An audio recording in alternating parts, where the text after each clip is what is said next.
Hello friends, ఈరోజు వాతావరణం చల్లగా ఉంది. మా ఊర్లో ఏమైనా వర్షం పడిందంటే మా ఊర్లో వర్షం పడలా. చుట్టుపక్కల వర్షం పడింది, దానివల్ల మా ఊర్లో కూడా చల్లగా ఉంది వాతావరణం. అంటే మన ఊర్లోనే వర్షం పడాల్సిన అవసరం లేదు. ఎక్కడ వర్షం పడినా చుట్టుపక్కల మనకి చల్లగా ఉంటుంది. మన ఊర్లో వర్షం పడి చుట్టుపక్కల అంతా ఎండగాస్తే మనకి సెగ్గా ఉంటుంది.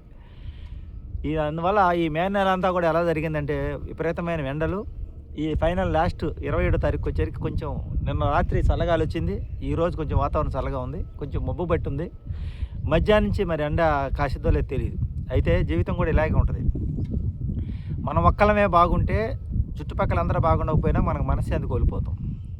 అలాగే చుట్టుపక్కల అందరూ బాగుంటే మనం బాగలేకపోయినా మనం ప్రశాంతంగా జీవిస్తాం, ఎందుకంటే మన జోలికి వాళ్ళు రారు కాబట్టి. ఇక విషయం ఏంటంటే, నా జీవితంలో ఈ మే నెలలో నా 54 సంవత్సరాలు నా వయసు, 55 జరుగుతుంది. నేను ఈ 55 సంవత్సరాలు మే నెలలు 55 మే నెలలు చూసుంటా. దాంట్లో కల్లా కూడా నేను కొంచెం టెన్షన్ లేకుండా ప్రశాంతంగా కొంతవరకు 75% గడిపిన నెల ఏదన్నా ఉందంటే ఈ నెలే, ఇన్ని సంవత్సరాలు. ఎందుకంటే పరుగు పరుగు పరుగు పరుగు పరుగు జీవితంలో ఒకటే పరుగు, ఆందోళన.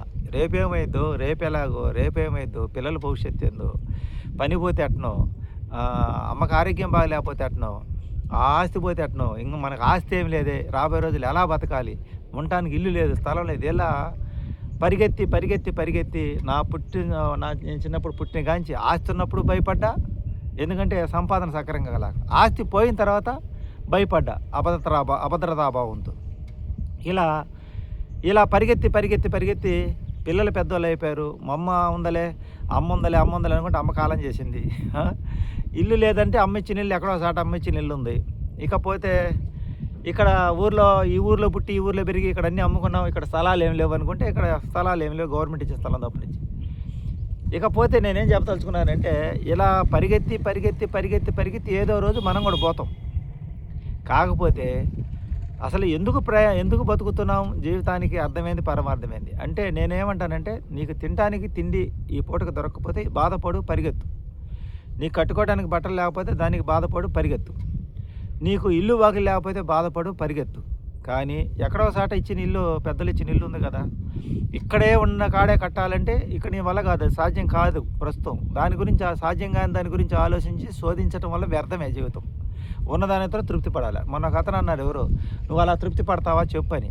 చెప్పాను కదా, నాకు ఆకలి అయితే తిండి కోసం పరిగెత్తుతా, గుడ్డ కోసం పరిగెత్తుతా, ఉండటానికి ఒక గూడు కోసం పరిగెత్తుతా. సరే, సొంత ఇల్లు ఎక్కడో సాటు ఉంది కదా మనకి, అది కూడా లేకపోతే పరిగెత్తు, తప్పు లేదు. ఇకపోతే ఇవి ఉండయి, ఇంకా నీకు అవకాశాలు లేవు, ఇంకా నువ్వు ఏ పని చేసినా దాంట్లో ఎక్కి రావట్లేదు. పిల్లలు పెద్దవాళ్ళు అయిపోయారు, వాళ్ళ భవిష్యత్తుని సక్రంగా తీర్చిదిద్దలేకపోయావు, అది నీ చేతుల్లో లేదు. వాళ్ళు పుట్టిన గడియలు రాతలు బట్టి. కాకపోతే వాళ్ళకి విద్యాబుద్ధులు చెప్పించా వాళ్ళు ఎలాగైనా బతుకుతారు, ఏదో ఒక ఉద్యోగం చేసుకొని, అంతవరకు హ్యాపీగా ఫీల్ అవ్వు. ఇంకా నేనేం చేయలేకపోయలే. ఎల్లమ్మ వాళ్ళ ఇంటికి పెళ్ళికి వెళ్ళి వాళ్ళ పిల్లల జీవితం బాగుంది, వాళ్ళకి పిల్లలకి పెళ్ళిళ్ళు చేశారు, వాళ్ళకి పిల్లలు పుట్టారు, వాళ్ళంతా హ్యాపీగా ఉన్నారు, మనం ఎందుకు హ్యాపీగా లేము అని అనుకుంటే నీకు బాధ, దుఃఖం వచ్చేస్తుంది. ఇంకా ఏ సమయానికి ఏది జరగాలో అలా జరగాలని వదిలేస్తే నీకు ఆ దుఃఖం ఉండదు. నేనేం రైలు ప్రయాణం చూశారు కదండి, అందరం ఎక్స్ప్రెస్ రైల్లో first class, second class, third class AC, ఆ తర్వాత జనరల్గా రిజర్వేషను, ఆ తర్వాత జనరల్ కంపార్ట్మెంట్. అందరు ధనవంతుడు, ఫస్ట్ క్లాస్ వాడు, సెకండ్ క్లాస్ వాడు, థర్డ్ క్లాస్ వాడు, రిజర్వేషన్ టికెట్లో ఉండేవాడు, మామూలుగా జనరల్గా బోగీలు ఎక్కిపోయేవాళ్ళు, వీళ్ళందరూ అదే ట్రైన్లో ప్రయాణం చేస్తారు. కానీ వీళ్ళ జీవితాలు వేరువేరుగా ఉంటాయి, అందరూ ఒక రకంగా ఉండవు. కానీ రైలు మటుకు ఇంజిన్ ఒకటే, దానికి పెట్టెల్లోనే హోదా మారింది. అందరం అదే ట్రైన్లో ప్రయాణం చేస్తున్నాం, అదే పట్టాల మీద ఆ రైలు వెళ్తుంది.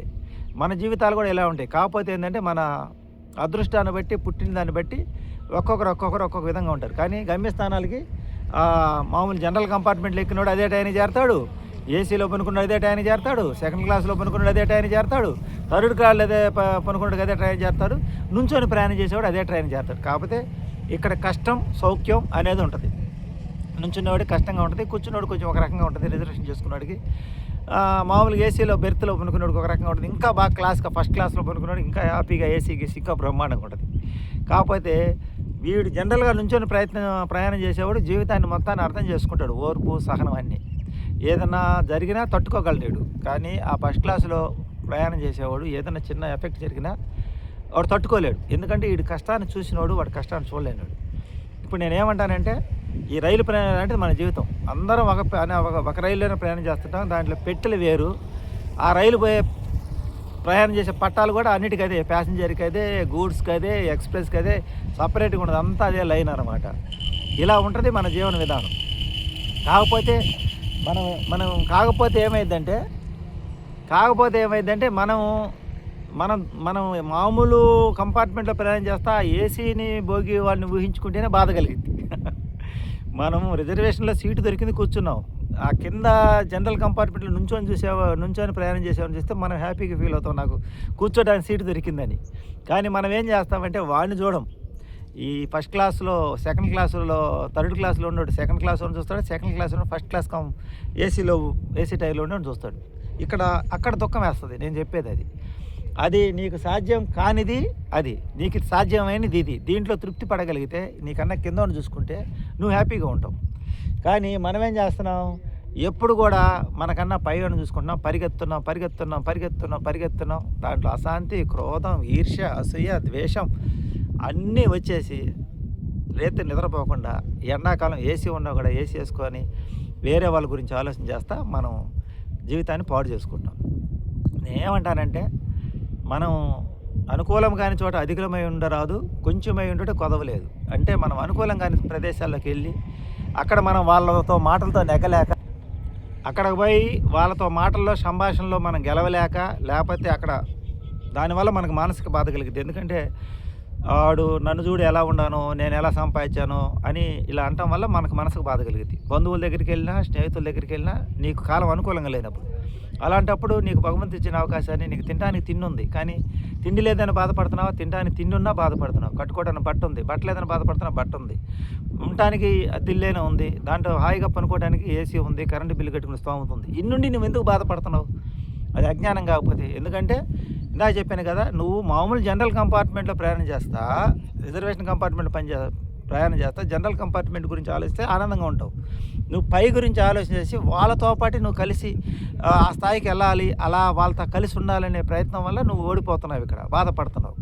అందువల్ల నువ్వు ఎంచుకునే స్నేహాలు, నువ్వు మాట్లాడి పరిచయం చేసే వ్యక్తులు నీకు తగినట్టుగా నువ్వు ఎంచుకోగలిగినట్టే నీకు ఈ సమస్య ఉండదు. నువ్వు హై ఎప్పుడైతే చూసావో నీకు ఎప్పుడూ అశాంతిగానే ఉంటుంది. నువ్వు నీకన్నా కింద ఉన్నాను కానీ ఎప్పుడైతే చూసావో నువ్వు ఆనందంగా జీవిస్తావు. అంటే బైక్ మీద వెళ్తూ కారుని చూస్తే బాధగానే ఉంటుంది, నీ సైకిల్ మీద పోయి చూసి ఆనందపడతావు.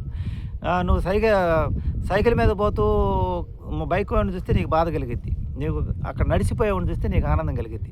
ఇలా జీవితాన్ని ఇలాగని చేసుకోగలిగినట్టే మనం ప్రశాంతంగా ఉంటాం.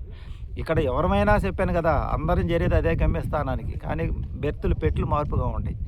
ఏ రైలుకి ప్రమాదం జరిగిందంటే ఆ రైల్లో ఉన్న వాళ్ళందరికీ ఇబ్బంది అయింది. అక్కడ ధనవంతుడా పేదోడే ఉండదు. ఫ్లైట్ ఉంది, ఫ్లైట్లో పోతున్నాం, పెద్ద కోటీశ్వరుడు ఉండొచ్చు, సామాన్యుడు, రాజ్యాన్ని పరిపాలించే రాజు ఉండొచ్చు, దానికి ఏదైనా ప్రమాదం జరిగితే అందరం పోయేదే, మా ప్రాణాలు ఆ డ్రైవర్ చేతిలో ఉంటాయి. ఈ సూత్రాన్ని కానీ గమనించినట్టయితే హాయిగా ఉంటాం, ఆనందంగా ఉంటాం, ప్రశాంతంగా ఉంటాం. ఇప్పుడు ఈ మాటలు చెప్తున్నానంటే నేను 54 సంవత్సరాలు నేను పరిగెత్తి 55 సంవత్సరంలో ఆగి కొంచెం ఆలోచన చేస్తున్నా. కానీ నేనేం చెప్తానంటే తినడానికి లేకపోతే పరిగెత్తు, ఉండటానికి లేకపోతే పరిగెత్తు, కట్టుకోవడానికి లేకపోతే పరిగెత్తు, అంతేగాని అన్నీ ఉండి కూడా నువ్వు వేరే వాళ్ళు పోల్చుకొని బాధపడకు. ఇదే నేను చెప్పదలుచుకుంది. వీడియో నచ్చితే లైక్ చేయండి, సపోర్ట్ చేయండి. Thank you, by by, hype అవ్వకండి.